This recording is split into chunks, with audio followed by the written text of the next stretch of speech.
3 exercices pour avoir un corps de rêve. Yo, c'est Fit Batman, j'espère que tu vas bien. Et aujourd'hui, on va parler de pompe, de squat et de gainage. Selon moi et de nombreuses personnes du domaine, ces 3 exercices sont essentiels. Pour moi, c'est la base, clairement. Savoir faire des pompes, savoir faire des squats, savoir faire du gainage, c'est la base. Il y a une synergie aussi entre ces trois-là, c'est-à-dire que le fait de faire du gainage, améliorer ton gainage, améliorera tes pompes et améliorera tes squats. Ça va améliorer ta position, ça améliorera donc tes performances et ta progression. Donc le gainage, c'est le plus important. De tous, c'est le plus important.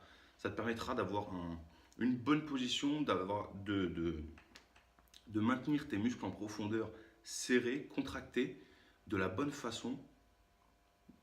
On le verra après, tu vas voir, je t'en parlerai quand on verra les positions.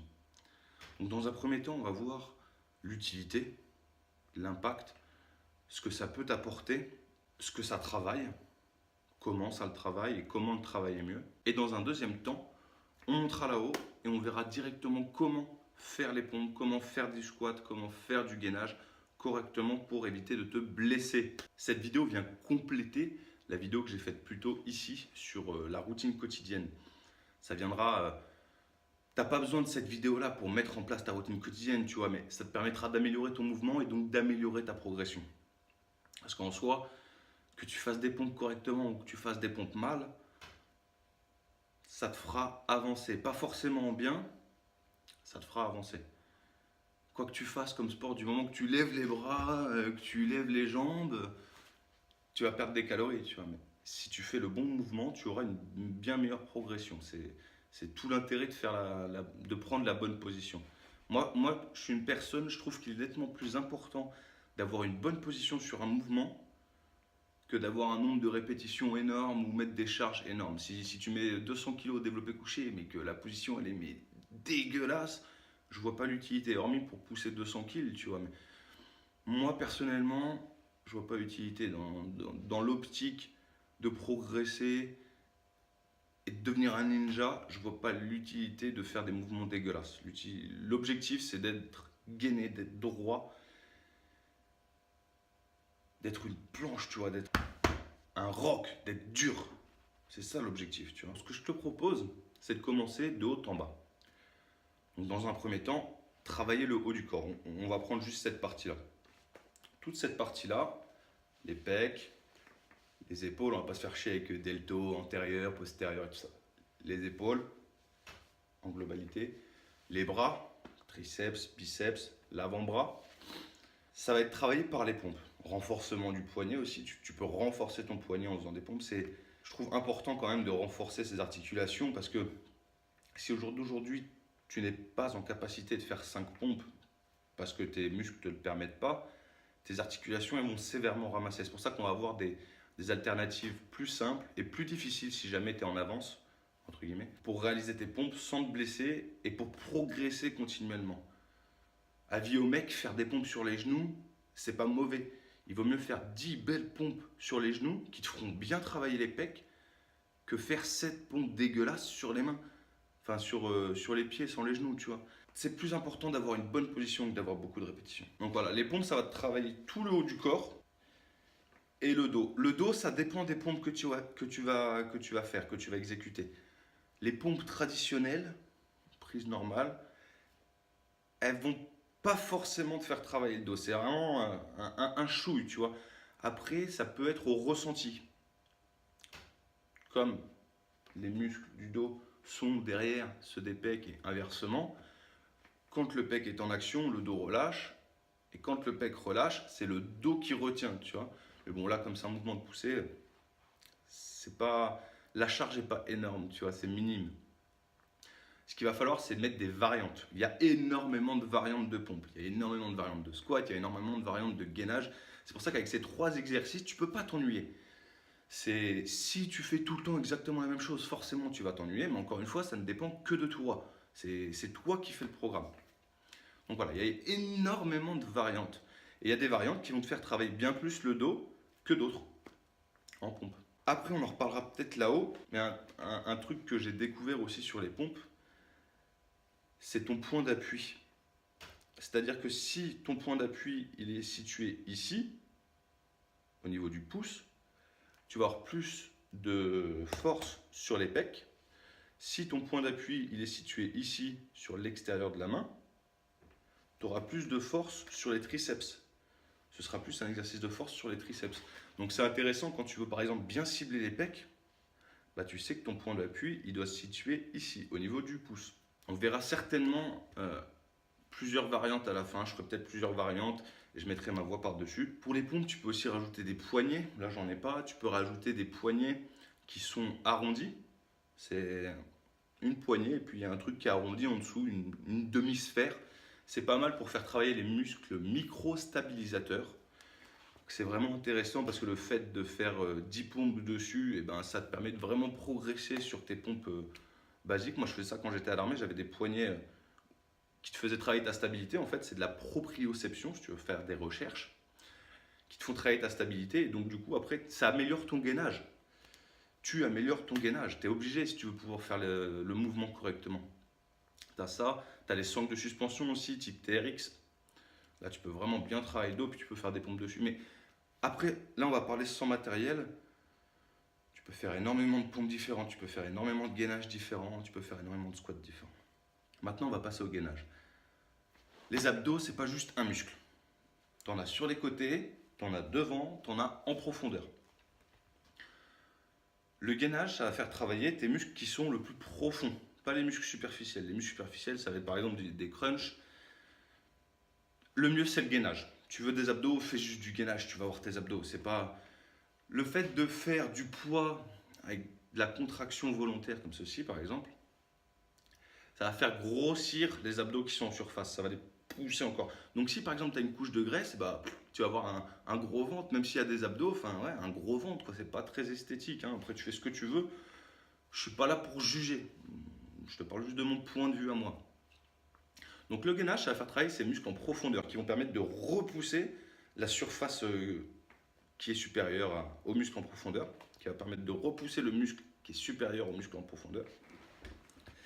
Et donc de donner un bon esthétisme et surtout de gainer, d'être droit, d'avoir de bonnes positions quand tu vas exécuter tes mouvements. Si tu es mauvais en gainage, les pompes et les squats, tu seras moins bon qu'une personne qui est bonne en gainage. Tu vas moins bien progresser. Donc il est vraiment important de te poser sur le gainage et de progresser sur le gainage. C'est chiant, on se fait chier pendant X temps, il faut patienter, tu es là, t'attends.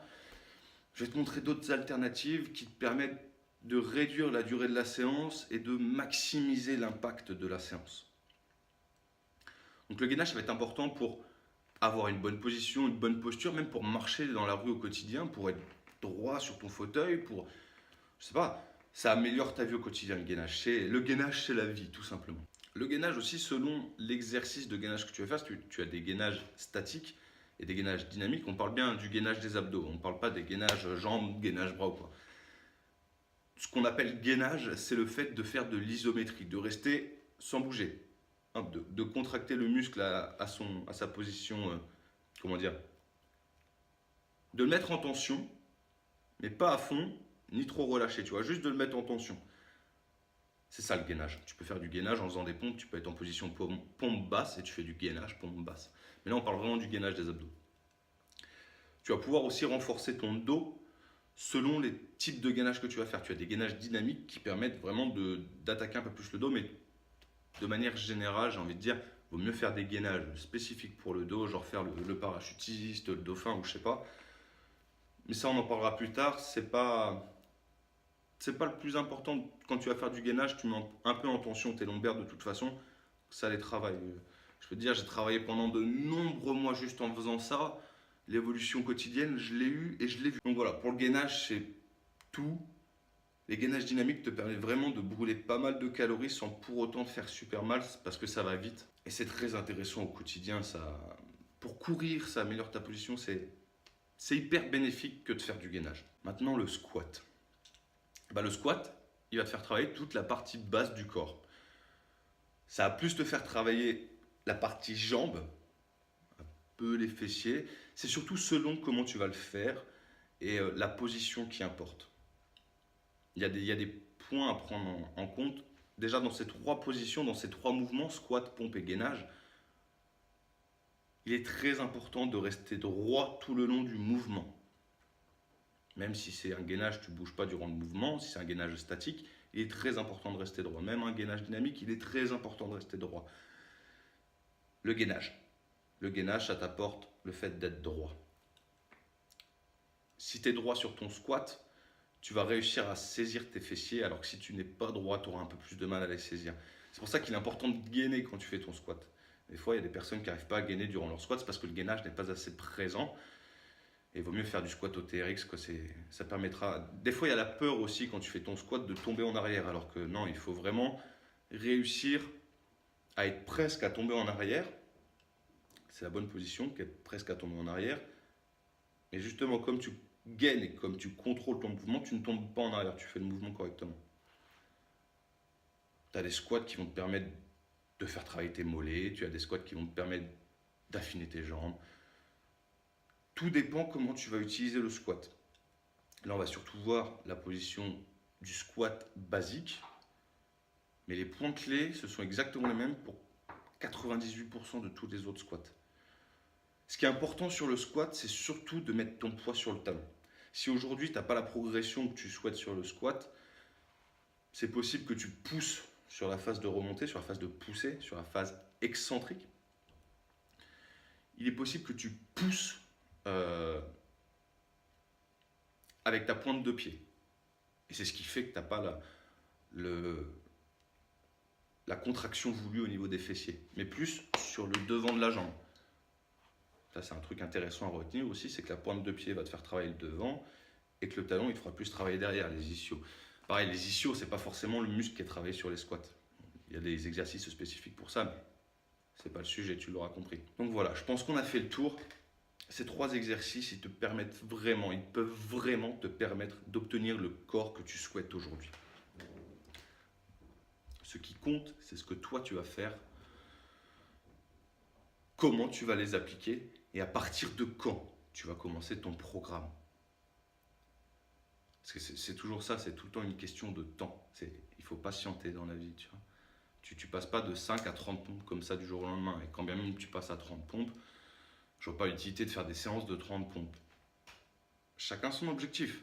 Pour devenir un ninja, je vois pas l'utilité de faire des séances de 30 pompes. Une fois que tu fais 30 pompes, fais des pompes claquées. Va plus loin. Tu peux toujours aller plus loin. Et on va voir ça ensemble en allant là. Alors, dans un premier temps, on va s'attaquer au gainage. On va voir comment faire du gainage abdominal.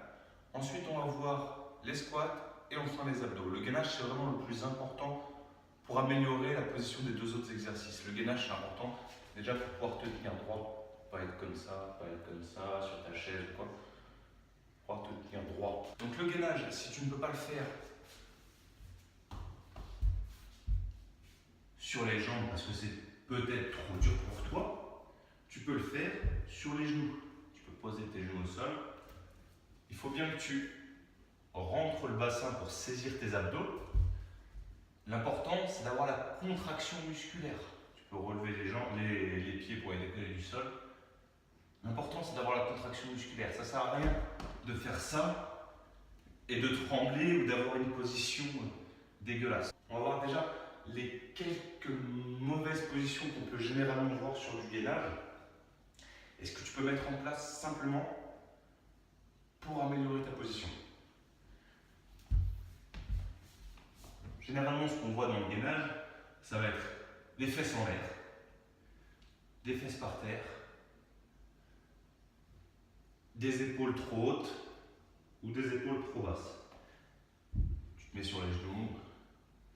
Il faut que tu arrives à trouver ta bonne position. Les épaules au-dessus des coudes. Les mains, tu peux les mettre comme ceci pour garder l'alignement des os, ou tu peux les mettre comme ça. Enfin, moi j'aime bien comme ça, chacun son délire. Et ensuite, tu mets tes pieds, tu rentres le bassin, tu montes pas trop haut, et tu souffles. Le plus important dans le gainage, ça va être la respiration que tu vas avoir. Après, tu as des tonnes de gainages différents, du dynamique, des latéraux. Mais le premier, le plus important, c'est de faire un bon gainage facial. Après les latéraux, tu vas les entraîner en faisant le gainage facial. Un petit peu, pas comme en faisant du gainage latéral, mais tu vas les entraîner. Si tu as envie de faire du gainage latéral, hop, tu peux poser tes genoux aussi. C'est la même difficulté. Voilà pour ce qui est du gainage. Maintenant les squats. Le plus grand problème que je peux voir dans les squats, c'est premièrement le point d'appui sur les talons qui n'est pas fait. Généralement, je vois des squats comme ça. Ça, c'est des flexions, c'est pas des squats. Pour faire ton squat, il faut que tu mettes tes pieds un peu plus larges que ton bassin. Après, ça dépend de... Tu peux faire des squats comme ça, tout serré. Là, ça fait un bon travail d'isolation sur les quadriceps. On va prendre le squat officiel. Le squat. Donc les pieds un peu plus larges que le bassin. Regarde. Tout le poids va être sur les talons. Tout le poids va être sur les talons. Donc tu peux relever un petit peu la pointe de pied si tu veux. Mets tes mains devant pour bien garder ton équilibre au début. Et tu descends sur tes talons. Et tu pousses en contractant. Tu descends, tu descends, tu descends, tu descends, tu descends. Tout en inspirant. Et tu souffles. Il faut bien que tu restes droit. D'où l'importance du gainage. Ça te permet de rester droit. Parce que si tu n'es pas droit, tu vas te pencher. Et ça ne va pas insister comme il faut sur tes jambes. C'est pour ça qu'il faut que tu arrives à rester droit en descendant bien sûr les talons.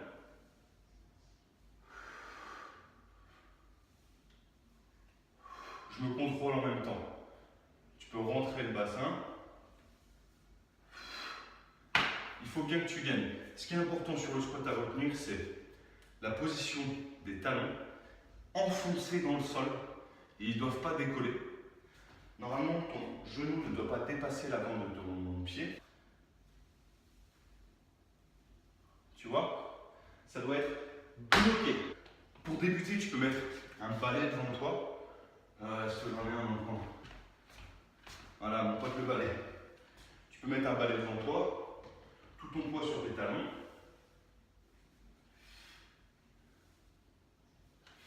Bref, le squat, c'est un basique. Il faut savoir, à mon sens, tout le monde devrait savoir faire un squat correctement. Après, faire des flexions, c'est pas forcément mauvais, tu vois, ça va faire travailler, mais c'est pas ce que tu veux. Quand tu réalises des squats, généralement, tu as envie de tes jambes, tu as envie de travailler tes fesses, tu as envie de travailler tes jambes, tu n'as pas forcément envie de... Voilà. Ça fait rien, ça échauffe, c'est intéressant pour un échauffement. Mais c'est pas comme ça que tu atteins l'objectif que tu souhaites, sauf si ton objectif c'est d'avoir une plus grande élasticité.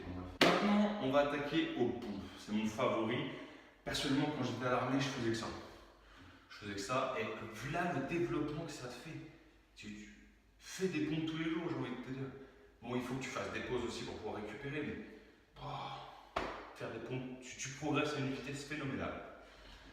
Pour faire des pompes, comme je te disais en bas, le plus important d'abord, c'est de commencer sur les genoux. Si ta position, si ta position sur les genoux est dégueulasse, fais pas sur les mains, ça sert à rien, tu vas pas avoir la progression que tu veux réellement.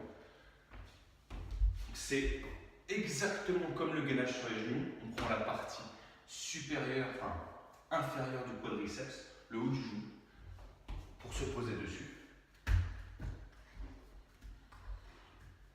On va mettre les mains au niveau de nos épaules, juste au-dessus, un tout petit peu plus large.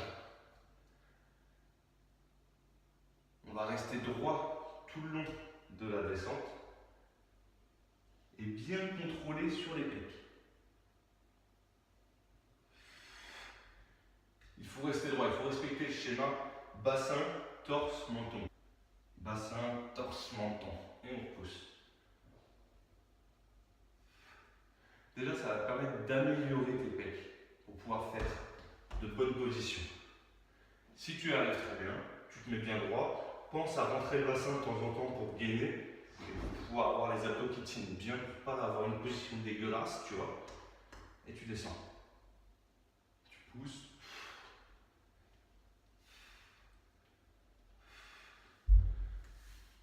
Après les pompes, il y a énormément de variantes, de largeur, de prises différentes. Moi j'aimais bien pendant un temps, en fait je prenais ça comme repère. Je mettais mon téton ici, Et hop, je poussais comme ça. Ça tabasse les pecs.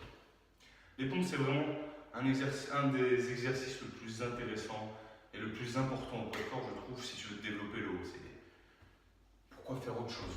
Tu peux faire des tractions, bien sûr, tu peux faire des dips aussi, mais commencer déjà par ces 3 exercices et les maîtriser, c'est déjà beaucoup. Si tu pars aujourd'hui du point où tu es sur les genoux pour aller jusqu'à la maîtrise, tu as un parcours tellement long que tu n'as même pas le temps de t'ennuyer, tu vas progresser tout du long. Voilà, j'espère que tu auras appris comment réaliser correctement ton mouvement. Si tu as encore des questions, je t'invite à me les poser dans la partie des commentaires. Moi, je vais te faire quelques autres mouvements que je vais certainement commenter par-dessus. Et on se retrouvera peut-être dans le garage pour un petit café débrief. Sinon, ciao ciao. Si tu veux des variantes de pompe, de squat et de gainage, tu sauras les trouver, j'en doute pas. Ce qui est important, c'est vraiment d'avoir ces 3 mouvements clés en bonne position. Maîtrise-les, masterise-les. Sois un expert de la pompe, un expert du squat, un expert du gainage, de la position, de la forme, du mouvement. Masterise ça, cultive ça. Je trouve que c'est vraiment important pour la progression de faire un bon mouvement plutôt que de passer au mouvement supérieur, au mouvement prochain trop rapidement au risque de se blesser. Après, pour varier, tout est une question d'angle, d'amplitude que tu vas prendre selon la largeur de tes mains. Tu peux faire des pompes comme ça pour cibler les pecs, comme ça, tu peux les élargir, tu peux tourner un petit peu. Après, il faut éviter de mettre dans ce sens-là, tu vois. Enfin, faut éviter oui et non. Quand tu as un niveau bien avancé, que tu as un bon gainage et que tu sais contrôler ton mouvement, tu peux le faire, c'est pas du tout un problème. Mais au début, si tu le fais, tu peux te niquer le poignet. Donc je ne le recommande pas. Fais vraiment bien correctement les bonnes positions. C'est vraiment le plus important. Les squats, c'est pareil, la largeur des jambes, l'inclinaison, enfin l'orientation des pieds va influer aussi sur les fibres qui vont être tirées. Fais des squats dans tous les sens possibles et note ce que tu ressens. Comprends-le de mieux en mieux avec le temps. Pratique-le, développe-le, cultive-le encore une fois. Le gainage, c'est vraiment important pour parfaire tes positions, pour parfaire ta posture, pour parfaire tes abdos aussi. Ça fait une bonne dépense calorique, les gainages dynamiques, tu peux monter assez haut. Et dernier petit point sur les pompes, on n'oublie pas, plus ton poids est sur cette partie de ta main, plus tu travailles tes pecs, plus ton poids est sur cette partie de ta main, plus tu vas travailler tes triceps. Voilà, je pense que c'est tout, on a fait le tour. Comme je te disais tout à l'heure, si tu as des questions, je t'invite à les poser dans les commentaires. Dans la description, tu as un lien pour me contacter si tu veux qu'on mette en place un plan, une routine, qu'on voie pour un programme de sport avec ces exercices-là pour les développer, pour les améliorer. Qui sait, peut-être je vais faire une vidéo comment passer de 0 à 10 pompes, 0 à 10 squats, truc comme ça, je verrai. Voilà, tu retrouves toutes les infos dont tu as besoin dans la description. Lis-la de long en large. Je te retrouve dimanche, on a un podcast, c'est quoi Ah oui, je te parle des abdos. Dimanche, on parle d'abdos. Donc si tu veux des abdos, sois présent dimanche. Je le posterai à 16h, je pense. 16h, c'est pas mal le dimanche. De toute façon, si tu veux être au courant dès qu'il y a une nouvelle vidéo, abonne-toi, clique sur la cloche, comme ça tu reçois une notification directement. Je te souhaite un bon week-end. Ciao, ciao. Thanks.